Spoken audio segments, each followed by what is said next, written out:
Hello. So welcome everyone. Welcome to what is really an exciting time for not just AVPA, but I think all people interested in the social investment space on the continent. We're really excited to be launching this study report today. We've been running it since November last year.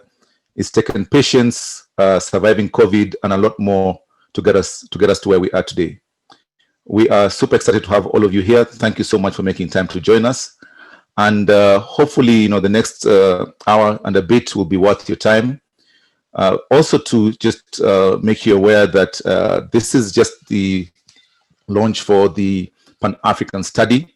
We shall be following up fairly shortly in the next couple of days with the launches for the regional studies, which will be mentioned towards the end of the webinar. Without further ado, let me get started with the discussion for today. My name is Frank Aswani. I'm the CEO of AVPA. Thank you to everyone who's made time to join us today. In terms of our agenda, I'll kick off with an introduction, and then I'll hand over to my colleague Rachel, who's been the AVPA lead for the study, to take us through the background of the research. And then she'll also cover some of the key highlights, and then we'll go into the research findings. And we're super excited and proud to have worked with Intellecap through this process of doing the study. And they've been a phenomenal partner in getting us to where we are today. And then we'll have a time to take in some questions from the audience. So as we go through the process, please also feel very free to post your questions in the chat group, and we shall try and cover as many of them as possible. So as for the people who are coming in, please don't forget, put your name, your organization, and your country in the chat box as you come in. So moving right ahead, there are probably many of you who've not engaged AVPA before.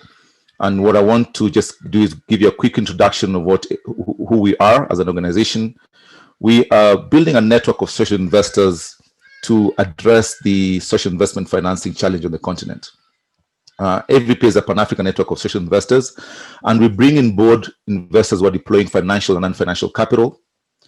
And as you can see there, we embrace the whole range from foundations, family offices, impact funds, DFIs, governments, and NGOs. On the financial side of investors, we take in investors who deploy along the continuum of capital, so people who are deploying grants, debt, or equity, because we believe that this combination and blending of capital is what is going to solve our problems of adequately financing our social investment needs. We don't have enough money coming through the traditional channels of aid and government funding, so we've got to think creatively about this. And the study is built on trying to identify opportunities to attract a lot more capital and ensure that it's effectively deployed for maximum impact on the continent. We also are part of an international network of organizations. As you can see on the bottom right, we have sister networks in Asia, Latin America, and Europe. And that enables AVPA to tap into a global network of potential investors who are interested in Africa, but also very effectively move best practices and information around to and from the continent. And in so doing, we accelerate Africa's learning through the times and to achieve our SDGs. Moving along, when we talk about the social investment ecosystem, we basically describe social investors as people who are deploying capital seeking social returns with varying expectations of financial returns. And on the far left, on the slide there, you can see we embrace the range from philanthropy, impact investing, to social responsible investing. And in so doing, we not only embrace financial capital providers, but also non-financial capital providers. So in our broader network, you'll find people deploying human intellectual capital, because that's just as important when it comes to achieving and seeking social impact. Our strategic goals as AVPA, and these we kind of set out from March when we got the board approval for our strategy, center around the following. So the first thing we try and do is to make sure that the continent understands the problem that we're trying to solve. And the problem that we're trying to solve is that the continent needs anything between $500 million to $1.2 trillion annually between now and 2030 to be able to meet our global SDG financing targets. And the reality is that we don't have that kind of money in our social development space. So we've got to get creative about how we get that money. And that creativity means tapping into the private sector, financial and capital markets, to be able to bring that money into the social sector. But that also means that we've got to de-risk social investments, hence why the platform offers a really good opportunity for bringing together deployers of grants, debt, and equity to collaboratively address that financing need. But as we went through our processes, we also found that there was huge need for investor education in innovative financing. And we deliberately tried to do this by seeking partnerships with African knowledge partners. And to our shock and horror, there's only one institution in Africa that has a semblance of an innovative financing program, and that's UCT, the Bartha Center. So we had to look and think differently about how we'd do scalable, effective investor education. So we've set ourselves a different target of building an association of Pan-African innovative financing institutions by bringing together in universities and business schools and other institutions whom we can then run training programs so they can go back home into their respective countries and set up their own innovative financing centers of excellence in their respective countries. We believe that program will have as much impact to the innovative financing space as the Sales Phone did to financial inclusion through mobile money.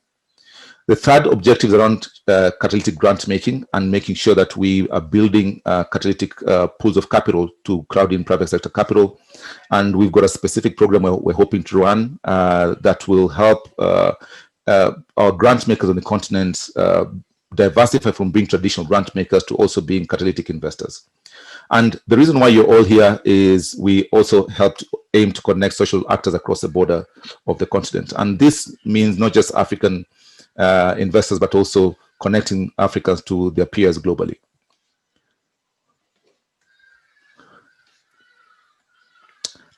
We are here courtesy of some very important donors, and we're very grateful to the set of donors who've made this study possible.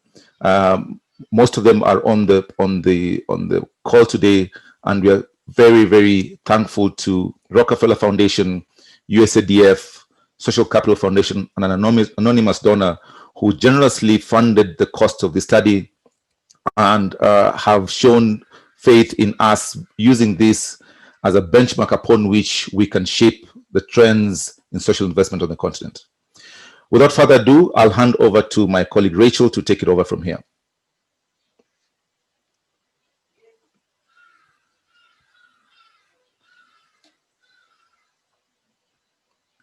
Rachel, over to you. Hi, everyone. Frank, are you going to keep the slides on your end?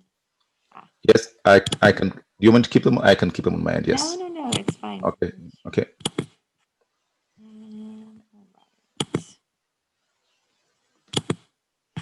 So as Frank mentioned, when we started looking into doing this study, our real focus as ABPA has been, how do we push the continent forward over the next 10 years to really get closer to achieving the Sustainable Development Goals and to making progress on the social and environmental impact that we all care about. I don't have to tell you that we're really lagging behind on a lot of these goals.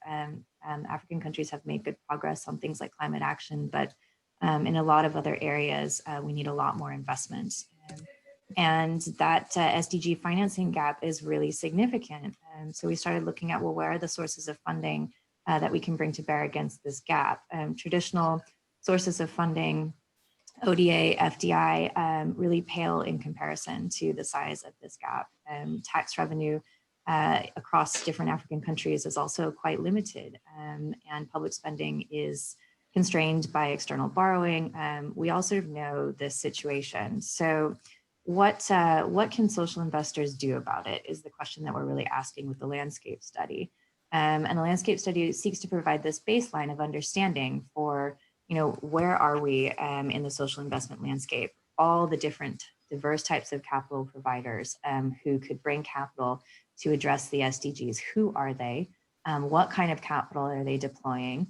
how are they deploying it, and with whom? What kind of partnerships are they looking at? So we tried to establish this high-level view of these disparate capital pools, of the investment strategies that these different investors are using, what kind of innovative financing structures are already being used on the continent, and what sort of partnerships we're seeing. And also across these different pools, like where are the concentrations of capital going in terms of sectors and geographies, investment stages? How does that capital stack up against demand? What does the enabling environment look like for these different investors and for promoting collaboration amongst them? And based on all of that, the study also looks at recommendations for moving forward. How can we facilitate more social investment? How can we facilitate more collaboration so that we can move toward actually achieving more of the sustainable development goals across Africa? So when we started this research, we knew a little bit about what we would find, but we were really impressed to see just how active and how diverse the social investment space is across Africa. We found over 820 social investors active across East, West, and Southern Africa. The way that we did this study, we looked at 3 countries in depth in each of these regions, so 9 countries in depth, and we looked at another 9, sort of a high-level assessment.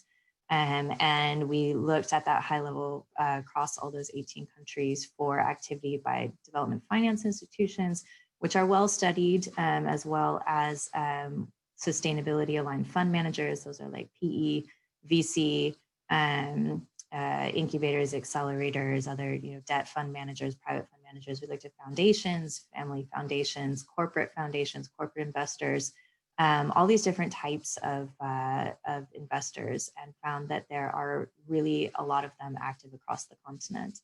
In Southern Africa, we saw that there are more investors who are headquartered in the region compared to East and West Africa. We found a lot of different diverse activity across the regions. We saw that governments in Southern and West Africa have been especially active in driving innovative structures. And there's also differences in how philanthropists give and promote their giving or publicize it in different regions as well. They're much more private in East Africa compared to West. And so the report really dives into some of these differences across the region and how the social investment landscape is developing over time. We compare the sizes of the capital pools. We find that despite kind of the really strong effort by a lot of African governments to move away from official development assistance, it's still one of the largest pools of capital coming into the social investment space in all regions. And development finance institutions also still provide the bulk of the capital. And then, you see a real rise as the impact investing space has been tracking for the last decade or more of sustainability aligned fund managers who are deploying capital into SDG aligned sectors. But we're also really starting to see significant capital coming out of corporate social investors. And so as AVPA, we're really excited to see that stakeholder group driving social investment across the regions. And also family foundations, smaller pools of capital, but still moving capital into this space. So we're starting to compare at a high level these different capital pools.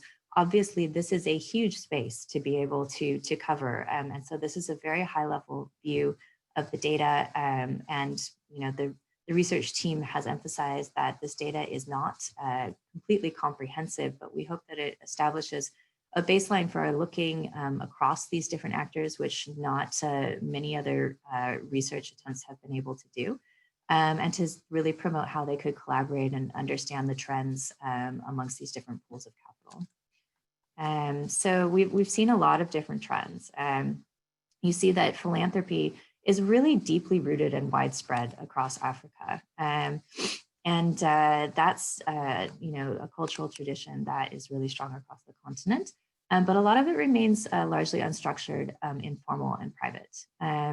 Corporates, as I said, have really been driving a lot of social investment growth by establishing foundations and impact funds. You see angel investing gaining momentum across the continent. although a lot of that is not in sectors well aligned with the SDGs. And we think that there is probably a lot of potential to see more angel investment by philanthropists in SDG aligned sectors. You do see the rise of innovative and blended finance structures in every region. We're really excited to see gender lens investing take root across the continent and really strong, especially in West Africa. Diaspora funds. In Africa, there are a lot of funding capital pools that we think social investors could collaborate with more effectively. You're beginning to see innovative structures like diaspora bonds to fund social challenges. There's also large pools of capital held by faith-based organizations, SACCOs and MFIs, and all of these actors that are kind of specific to different African country contexts. So we, as ABPA, are looking at how to tap into collaboration amongst those different pools of capital as well. And government participation is really essential in the social sector and yet often not coordinated with the activities of social investors. And so this is the kind of areas that we're looking at with the study. And with that, I just wanted to give you a high-level overview, and I will turn over to the research brains behind this study, IntelliCap, our partners who have worked tirelessly for a very long time to make this study happen. And we're really excited to be working with them. So Karnika and Rachel, who I think are on the line, would you like to present from your screen, or shall I stay on mine?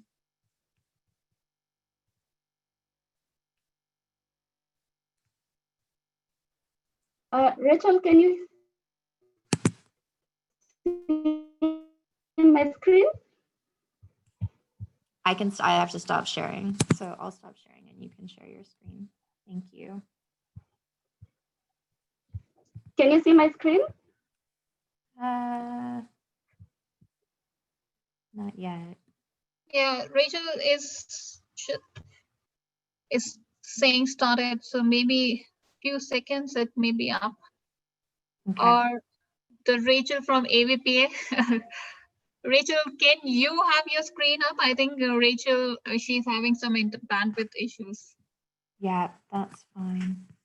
Let's see. Okay. All right. Here we go. Karnika, over to you. Okay. Rachel?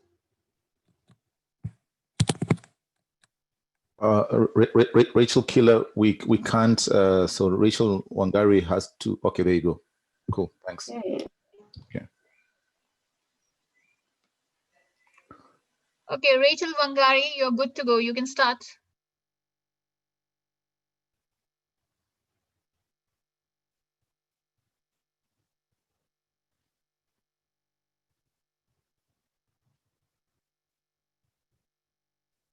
It seems like Rachel must be having connection issues. So, Okay. So Karnika, yeah, I can start with Rachel by the time Rachel, the other Rachel from IntelliCap, she's able to join in. So thanks a lot, Rachel, and thanks a lot, Frank, first of all, for giving us this opportunity to be a part of the study.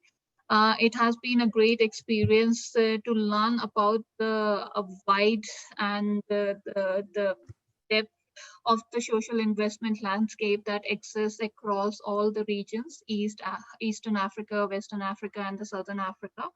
And through this study, we were able to find a lot of good insights that will definitely assess the entire spectrum of social investors, ranging from the financial as well as the non-financial capital providers.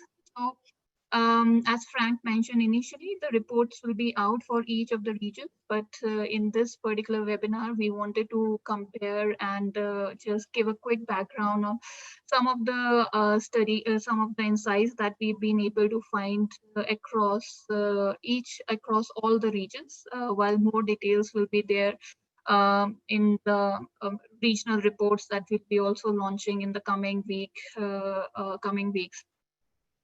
Again, taking over from Rachel's comment that we covered widespread of social investors ranging from DFIs to donors to fund managers to angel investors to family foundations, the corporate social investors. So this slide, as you said, here what we are trying, we saw that in terms of the DFI investments, they are one of the major capital providers along with the donors across East, West, and Southern Africa. In East Africa, the study identified that between 2015 to 2019, $6.6 billion of capital was deployed. In West Africa, 8.4 billion, and in Southern Africa, 15.8 billion of capital was deployed across the regions. DFIs are highly concentrated. They focus in terms of the sectors is highly concentrated. Financial services, energy, and the agriculture remain their top 3 preferred sectors. And in terms of their focus on the countries is also highly concentrated. So Kenya in East Africa accounted for 46% of the capital deployed in the region versus Nigeria 47%, and South Africa 55% in the Southern Africa region. So while DFIs have been investing in other countries in the region, but still they are quite concentrated in terms of the countries that they are deploying capital in a particular region. Debt remains to be the commonly used instrument across all the regions. That was the commonality that we found in terms of the instruments being used. The difference being one of the difference that we found in East and West Africa versus Southern Africa was that in the DFIs in West and East Africa have a higher preference for the direct investments into the businesses, while in the Southern Africa, they have been investing primarily through the funds. So indirectly, they are investing into the funds, and the funds are investing into the enterprises and the projects. Also, the West Africa and the Southern Africa have higher DFI deal size than the East Africa. Rachel, next slide.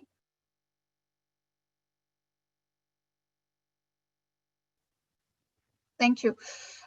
So the next section or the next category of the social investors that we focused upon as a part of this study is the fund managers. And the fund managers that particularly have a focus on SDG goals.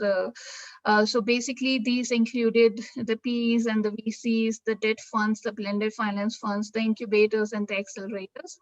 And what we saw was the amount of capital deployed across the region between 2015 to 2019 ranged between around 1.1 billion in Southern Africa to 1.5 billion in East Africa. Our study showed that the fund managers have been quite active in East Africa, and though as compared to the other regions, while the economy size of the economy is smaller in the East Africa, but still the fund managers concentration and the preference has been quite a lot in East Africa. Energy, financial services, agriculture, and the healthcare were the top sectors in across each of the region, with large focus on technology-based enterprises. Then East Africa has a relatively balanced portfolio.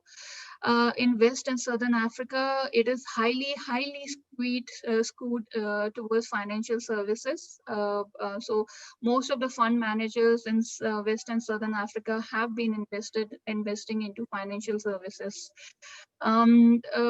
They're again similar to the DFIs. The investment from these SFMs is also highly concentrated in terms of the countries. And for instance, in Kenya, it's as high as 70% of the entire investment that went into the region in East Africa went into Kenya. In Nigeria, 69%, and in Southern Africa, 86% of the investment went into South Africa. And just to highlight, while this is also highlighted in the regional reports, and you'll be able to find out more about this, but at least we tried our level best to identify deals in the countries like Zimbabwe, Mozambique, Zambia, but we were able to find very minimal, at least disclosed deals in these countries, and most of the deals that were identified in Southern Africa were in South Africa. And the East and Southern Africa deal sizes were higher as compared to the West Africa. Next slide, Rachel, thank you. Okay, the other category, other very critical category that we focus as a part of this study, and I guess a lot of earlier studies have been focused on the fund managers, impact investors, and the DFIs. But in this study, we also wanted to understand what is the role of the corporate social investors. What have they been doing in the space of innovative impact investing, social investment, philanthropy, and all. And therefore, we also, as a part of this study, identified the areas that these corporate social investors are active in, the sectors they are employing, the type of transactions they are making, and just to give some highlights on what the corporate social investors have been doing. So we found, and I think it's not we thought we would have found it, that corporate social investment activity is actually very pronounced in South Africa because of the government regulations and the policies that have been existent, and also the momentum has been building over the years. While in the East and West Africa, it is still early, but a lot of corporate social investors, both local and locally based or regionally headquartered corporate social investors, as well as the international social investors, such as the ones based in North America, Europe, or Asia. They are also actively participating and deploying capital in the region. So for instance, in East Africa, between 2014 and 2019, we identified that $382 million of capital was deployed by corporate social investors, and in West Africa, about $396 million of capital was deployed primarily into health and disaster humanitarian relief sectors.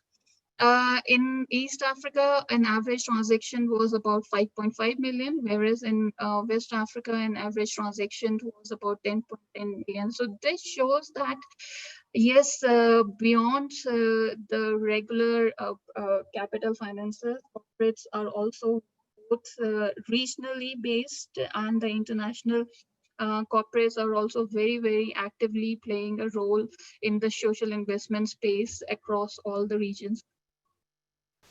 Next. Sorry, yeah. Family foundations. So family foundations also, as Rachel initially started mentioned in her discussion as well, that philanthropy or giving has a very deep-rooted or long history across the Africa, and therefore many family foundations also exist across East, West, and Southern Africa, and they have been actively deploying the capital in their respective regions. For instance, we identified that in West Africa, about 267 million capital was deployed between 2010 and 2019. So just to bring a perspective, this is about 20% of the capital that was deployed by the fund managers, and which is a significant amount in itself for the capital to be deployed by the corporate social investors in the region. Regionally based family foundations, so basically the foundations which are companies headquartered in East, West, or Southern Africa are more active in West and Southern Africa with distinctly different operating models and focus areas in each region. North America-based family foundations such as Bill and Melinda Gates Foundations deploy large amounts of capital in East and West Africa to the tunes of over 700 million and focus primarily on healthcare and agriculture. Next one, Rachel.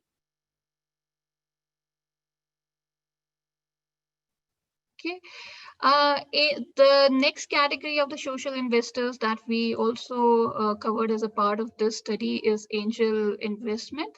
And angel investment has been gaining momentum, but largely deployed into sectors not strongly aligned with this SDGs.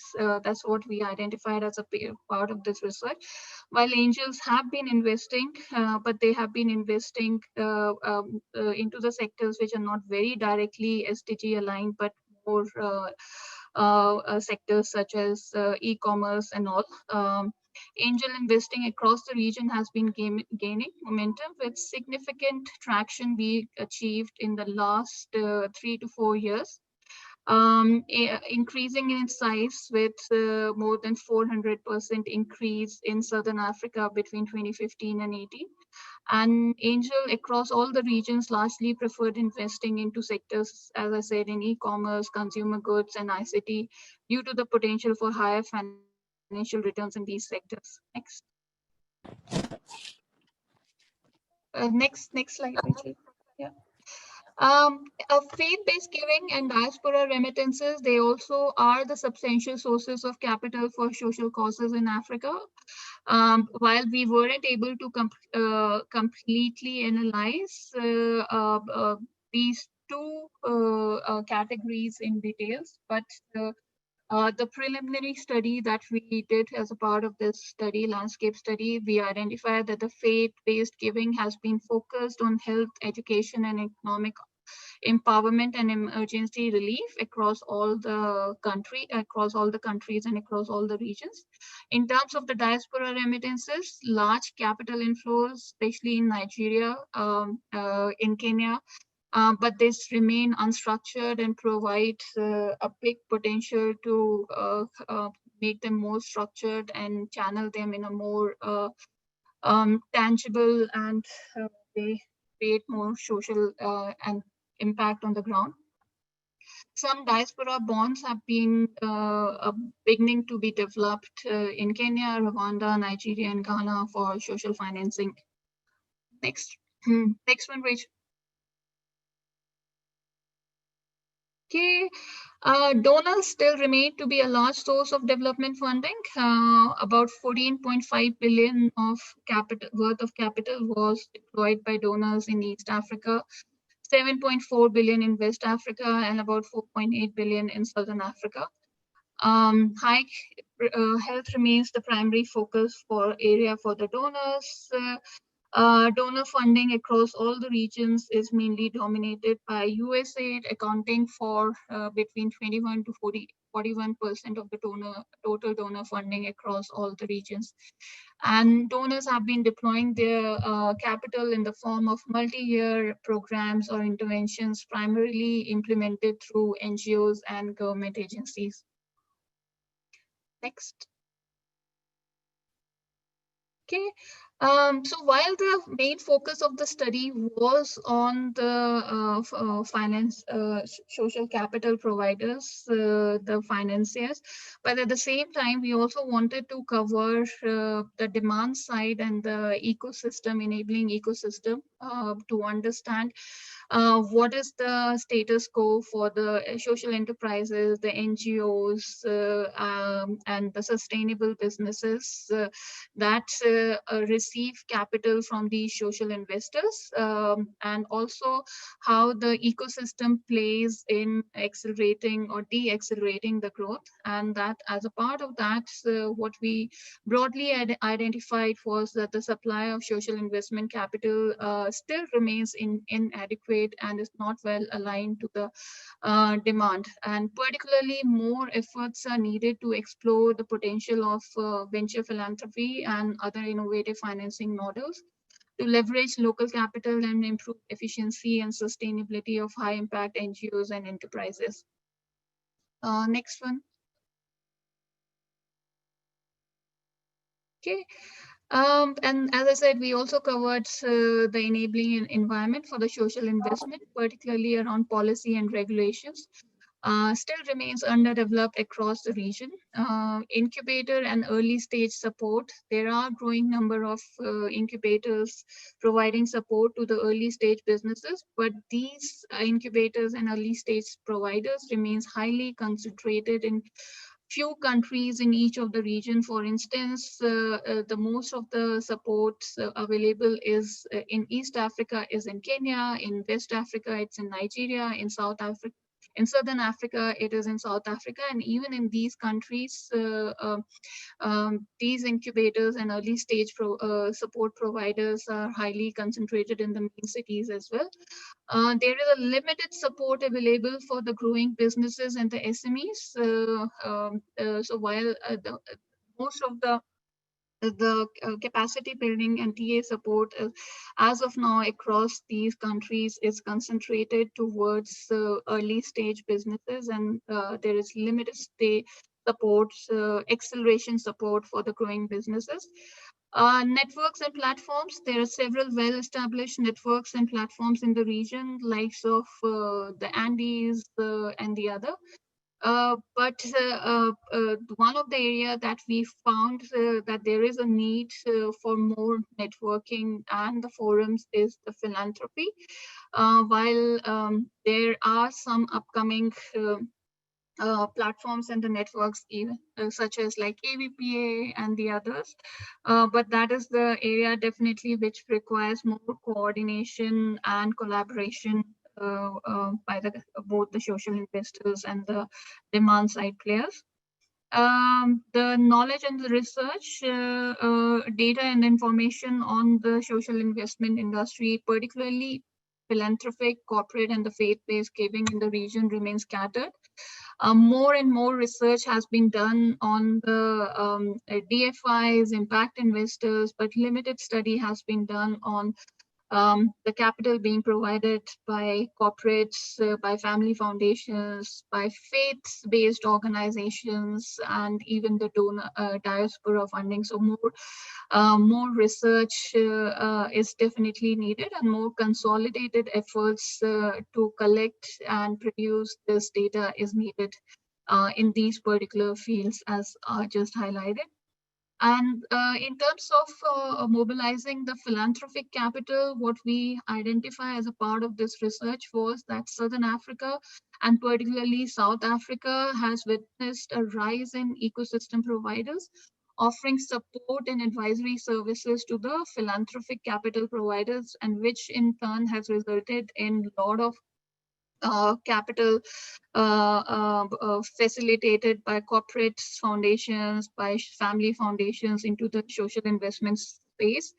The same can be replicated to East and West Africa as well, because corporates definitely are a large source of capital, and if their capital is mobilized in a more structured way, it can result in achieving or reducing the SDG gap in a much faster and a better way.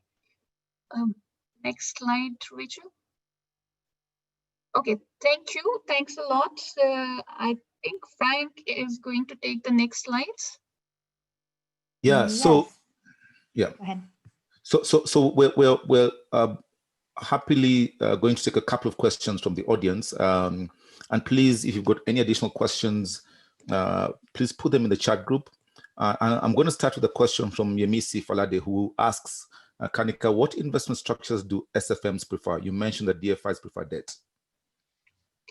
Okay, so yes, we have covered it as a part of the study also, and what we have identified that equity is usually the preferred structure for the SFMs, but yes, like the percentages of the investments in the form of equity varies across the different regions from East to West and Southern Africa.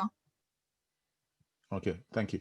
And there's been a lot of questions in the chat group about availability of the report. Please check our website from tomorrow. The reports will be available, and we'll make this webinar available as well. So please do feel free to check our website tomorrow, and I'll put our website on the chat and you'll be able to download the reports. Ludovica asks, thank you for the presentation. Are the financial estimations based on financial investments in the last financial year or on the assets under management? Additionally, how do you decide which organizations were in the scope of the study? Okay, so the answer to this is that basically it's based on the publicly available data and the primary data and the surveys that we collect through the surveys that we collected. So basically, in terms of the process, so first we mapped the actors, the stakeholders which are active across each of the regions. So we created a very, very extensive data in terms of the DFIs, the SFMs, and the corporate social investors and all. And then we have a two-level process for the data collection, or three-level, I'll say, which is actually the entire methodology is very well is detailed out into the reports. And in that, basically, so the data was collected from the publicly available disclosed data. B, the primary interviews and the key informant interviews that we conducted, and then the data that was provided through that. And third one is through the surveys that we conducted as a part of that study. So basically the information that was available and the information that the organizations were willing to disclose was collected and presented in this as a part of these quantitative information. Okay. Thank you, Kanika. So Kujo asks that in recent years, several organizations, research institutions have done research about impact investing on the continent, with some focusing on a region on country and others taking a continental approach. And he wants to find out, in your opinion, if all these different studies conducted have yielded any policy influence or more dispersion of investments and capital within the continent. Is there evidence to that effect? Sorry, Frank, can you come back on the question? Sorry. So he says there have been quite a number of studies done about impact investing on the continent. Have this influenced the practice and adoption of impact investing on the continent? And is there any evidence to that effect? And also, have they influenced policies to the best of your knowledge?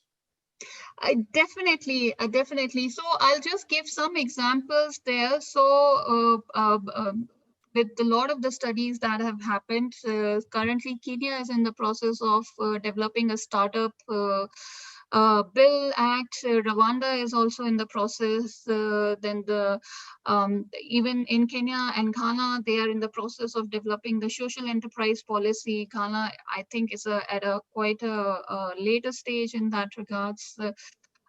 Even in terms of the impact investing, coining of this term, and then also basically there are a lot of these conversations have started, and in some countries and some regions these conversations have moved quite ahead, and there are bills and regulations which are being drafted and are in the respective parliaments for being approved soon. And so that's one on the policy and the regulation side, but the other aspect is also in terms of the involvement of the government and participating in the social investment space. So that's also has been picked up, and even that we have covered that as a part of the study also, and you'd be able to see that in details, that how government over the years has been becoming involved in the social investment space. So collaborating with the other capital providers to develop some of these impact bonds, development bonds, launching some of these programs along with the other capital providers. So there has been a multitude, multi-level effects of these research and the studies at the government level, both in terms of being participative as well as in drafting these regulations and policies which have been highlighted as the gap or the needs by these studies. Yeah, please keep your questions coming. And I think to add to what Kanika said, we've also seen an emergence of, I'm not sure whether you've all heard about the National Advisory Boards for Impact Investing, the NABs. We have 5 NABs on the continent.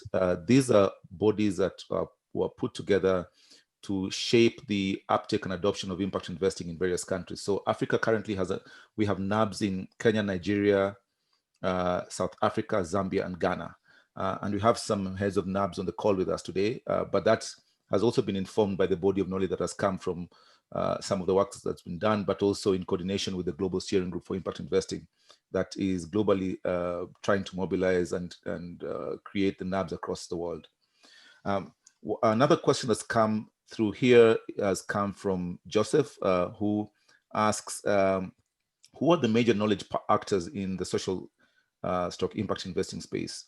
Are there more of consultancy organizations that may largely cater to the need of either suppliers or demand side of social investment, or do we see policy support organizations like think tanks that try to inform policy and support the space with evidence-based research? Okay, so I'll take this, Frank, and you can also add to it and others. So I'll say it's actually quite varied. And as a part of the research, we were able to identify that the support organizations, the type of support organizations that are available or exist across the country are quite different, and there is a wide pool of that. For instance, if you see the academic institutions, particularly in East Africa, in Kenya, they are quite active in the entrepreneurship space. They are coming up with programs. The same is the case in Southern Africa. So for instance, like Batha Center, they have been the pioneer for the social investment impact investing space. At the same time, the think tanks and the lot of NGOs have also been playing a very critical role in terms of providing support to both the suppliers and the demand side players in across the regions. Okay. I was going to be surprised if Annie Patton hadn't asked a question in this webinar, but she asks, what would need to happen to get more social investments flowing into organizations outside of Kenya, Nigeria, and South Africa? Because we see quite a bit of concentration in those three countries. Kanika, do you have a view on what would need to happen? So, and I think, Frank, that may be in the next part of your slides also in terms of the recommendations that we have put together to mobilize more capital outside of the countries where the capital is currently concentrated, and also to mobilize the capital beyond the current size and the form in which it is available. So yes, we have covered those things in terms of the recommendations that are provided as part of the. Okay, we'll take two more questions because we do want to respect time. So one is from Stephen, who says, what are the trends relating to investing in the cultural and creative industries? Did the research tell you anything in that space? So unfortunately not. So basically, as a part of this study, while we covered the demand side players and the ecosystem as well, but we didn't delve very deep into the various types of industries, basically on the demand side. Okay, cool. But as a part of the study, it will still, it still covers like which sectors, which key sectors the capital providers are putting their capital into, so such as financial services, agriculture, and healthcare, and also those are being the key sectors, the SDG aligned sectors, they are covered there. Okay. And then, Kanika, a last question here from Kanini, who asks, what needs to be done to increase the impact knowledge base of local African angel investors and increase the level of capital deployment to social enterprises? Okay. Yeah, I think a lot of things need to be done in that level, in that space, in terms of the local angel investors. Is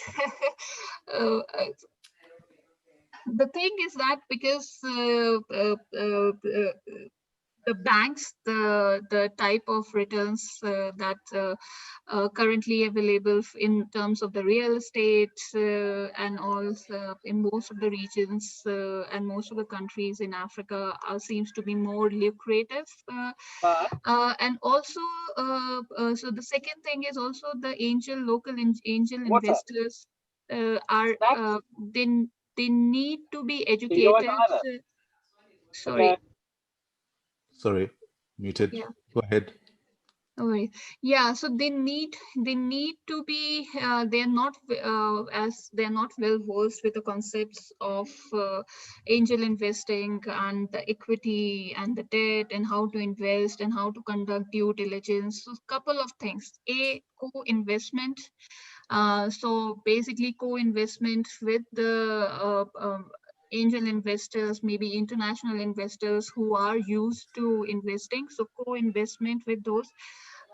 Due diligence. So basically, again, the local angel investors need assistance in due diligence, both in terms of the know-how as well as in terms of the cost. So assistance in terms of that in co-due diligence. Some of these things can facilitate more and more angel investment. And lastly, and most importantly, it's also about the cultural change and the behavioral. So more awareness has to be created. Maybe more knowledge sessions with the HNIs across the regions to make them aware with the concepts of all these concepts of angel investing and impact investing and social investing.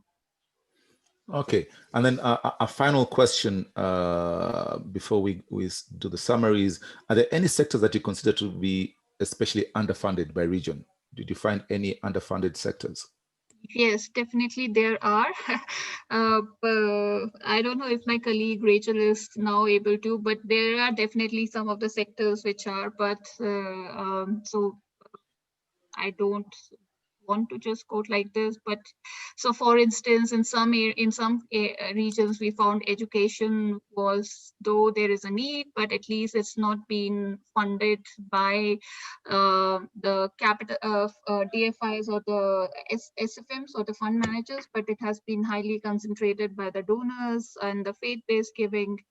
Whereas the other sectors like healthcare, the healthcare also, it's a tiered approach. The primary healthcare is the sector which doesn't receive much funding from the DFIs or the fund managers, but yes, receive funding from the donors and the foundations. So that's also the thing is like across the different capital providers, there is a different sort of a sector preference. So whereas DFIs and the SFMs are looking for the sectors which are more commercially plus impact viable, whereas the donors have and even corporate social investors have deployed capital into the sectors which have create more social and environmental impact without much capital returns. Okay. Kanika, thank you so much to you and Rachel Wangari for the work that you did. Rachel Killer, do you have anything from your end before I do the final recommendations and also present future research opportunities? Yeah, no, just to say thank you to Karnika and Rachel, and sorry that Rachel lost the other Rachel from IntelliCap lost her connection because she's done an immense amount of work on this study. But thank you to Karnika for going through that. I know that there are 1,000 questions. What is wonderful about these reports is that they're full of information, and we are looking forward to engaging with you all over time as you read them. And happy to answer more of your questions just by email or in other venues. We will be doing the regional launches as well for each of the regional reports. So, looking forward to just keeping this conversation going and answering your questions in more depth. Yeah, thank you very much, Rachel. So I'll take the next couple of minutes just to share with you some of the recommendations that came out of the Pan-African study, so you can get to see what are we putting out there in terms of how we can continue to grow and develop the social investment ecosystem. So the first one is there's need to promote catalytic and blended finance. That we know, because there isn't enough capital in the social investment space. So we need to be thinking creatively, how do we crowd in private sector capital? And one solution would be to look at how we promote catalytic and blended finance. For that to happen, we need to strengthen collaboration between social investors. And this is providers of debt, equity, and grant, and also governments in trying to shape the policy spaces to enable social investors to be a lot more comfortable in deploying capital. Third recommendation would be to introduce innovative financing training programs for philanthropists, foundation, and impact investors. We know that we have a lot of investors who are unconsciously incompetent. They don't know, and that holds them back from being actively involved in innovative financing on the continent. And AVPA is keen to partner with people who would be willing to support rolling out of innovative financing training programs across the continent. 3, establish philanthropy advisors to enable the focused mobilization and deployment of philanthropic funds and promote engagement with impact investors. So this is really about especially trying to influence how the philanthropists deploy their capital and for greater impact. Moving away from traditional grant-only deployments to looking at how they can play actively as catalytic investors as well, and co-invest with other follow-on investors. Establish tier toolkits, training programs, and alternative funding models for nonprofits. We see that the funding for nonprofits is continuously coming under pressure. And how do we support different approaches to funding nonprofits, which still have a very key role to play on the continent?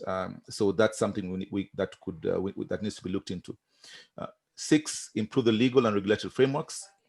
This, as you can see, there's a wide variety and diversification of these across the continent. What you see, for example, in South Africa, South Africa is probably the only country on the continent that you get tax breaks for donating to nonprofits. And these kind of things need to be looked at other African countries.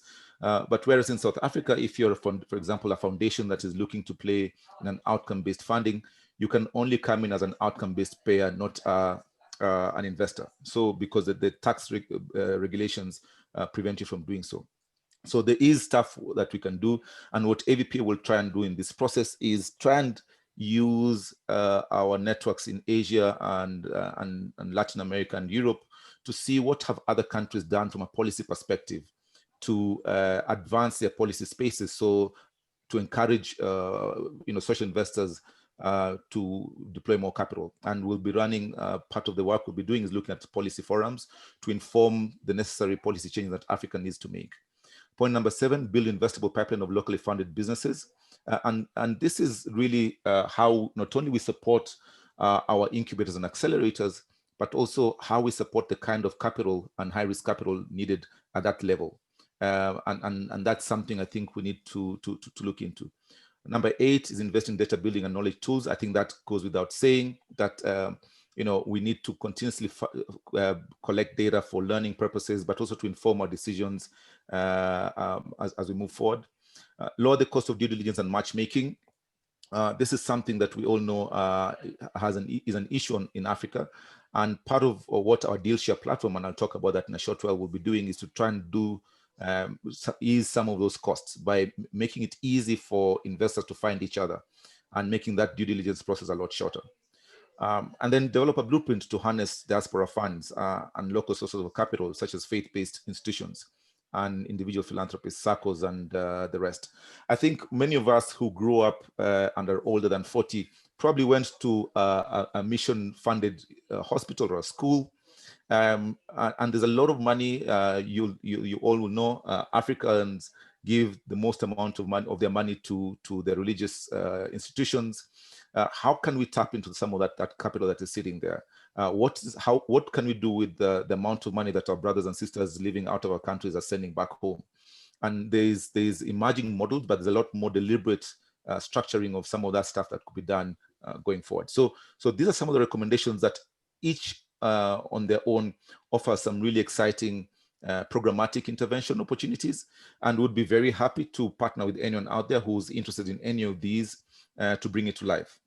So please feel free to reach out to us after this session. In terms of future research, as Rachel and Kanika said, the joy about this report, it gives us a baseline, but also opens up additional opportunities for future research. Sectoral performance on blended finance and catalytic financing structures. I think there were some questions about how do we see the sector opportunities around some of that stuff. And of course, they will have different opportunities per sector and per country. Blended and innovative finance for smaller transactions. This is a big challenge, especially if we go to reach a lot of the African opportunities, which many tend to be much smaller. And we are having conversations with a lot of players globally to see what's the most cost-effective way for us to do this. So if you feel you have a solution, or you'd like us to put a bit more work and resources behind better understanding how to do that, because that will also help not just mobilize money, but move money to a lot of African opportunities, please reach out to us. Benchmarking analysis for corporate social investment policies to provide the best practices to guide policy formulation. Once again, this is an ongoing conversation, and we commit to not only supporting the exchange of information across countries in Africa, but also between Africa and the rest of the world. Effective ways to engage the diaspora to raise and structure development finance at scale. This is something that a lot of African diaspora are very keen to get engaged in. So we'd be very happy to work with people out there who are willing to do that. On the issue of faith-based giving, once again, I think there's a huge opportunity of seeing how a lot of our faith-based organizations can support things like job creation of their flock, because a lot of them are also very commonly attended to by young people on the continent. So, and I think there's opportunities for us to look at that as well. Data gathering is something that we need to continuously do, because part of what we hope that this study will do is identify trends that we can track. As we've mentioned there, we hope to repeat this study every 2 to 3 years. And in between the studies that we'll be doing is to then see how we can influence the positive trends and minimize the risks. Understanding the effectiveness of different TA models. Once again, I think AVA will offer that opportunity to provide better communication between different types of investors, so that people who you are engaging with, your investees or other co-investors, can understand the detail behind your offerings. And this has come a lot because there's still some confusion about the do's and don'ts around TA models. Case studies on successful models adopted by grant makers, transitioning into impact investing and venture philanthropy. We find very few African case studies. And part of what we're looking to do is to build a critical mass of our own case studies in Africa, because as you'd imagine, a lot of these innovative financing structures are very bespoke. Not many are similar to the next. And so the little diversity that we get from different players trying out different structures will be very informative to help more people learn about this space, more people feel confident to come into this space, but also create some role models and peer champions that others who are seeking to get into this space can reach out to and learn from you. And once again, AVPA will tap into our networks in Asia and Europe to see how we can support that particular initiative. And then demand side research. And what are the things that they are still struggling with in order to be better, as well prepared for investments as possible. So these are just some of the things that we saw that came out of the study, and would love to, once again, these are opportunities for us to dig deeper into this space, so we can grow the body of knowledge and inform a lot more of the players who are continuing to play in this space. Lastly, in terms of upcoming events, we, as Rachel Keeler mentioned earlier, this is just the first of a series of the report launches that we're going to be doing. So this Thursday, we are launching the Southern Africa report. So please go online on our website and register for that particular event if you've got an interest in Southern Africa. On the 17th, which is next week, Tuesday, we do East Africa. On the 19th, next week, Thursday, we do West Africa. But in between here, we are very busy. We are welcoming you to visit us almost on a daily basis. On the 11th, we are super excited to be launching our new DealShare platform, whose purpose is to serve existing investors seeking additional investments to their current programs and investees.